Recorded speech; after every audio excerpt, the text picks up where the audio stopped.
Sa number 7, 900 ka mga pulis kag mga force multipliers magapatuman sang kalinong sa Sinulog sa Kabankalan.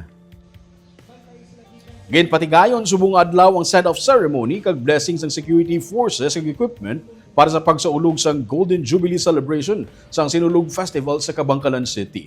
Ginsiling ni Police Lieutenant Colonel Gary Alan Resuma, bagong hepe ng Kabankalan City Police Station, masobra sa 900 ka mga security force ang magapasiguro sang safety and security sa pagsaulog sang kapistahan.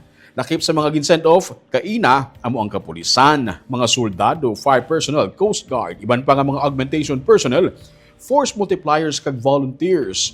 Prioridad karon sa Kabankalan PNP ang safety sang tagsa ka mga events kag mga magabisita suno sa kay Resuma. Samtang wala naman sang ipatuman nga liquor kag gun ban sa sulod sang napulo ka adlaw nga selebrasyon. Nagbukas subong adlaw ang 50th Sinulog Festival sa Kabankalan City kag magalawig tubtob January 18.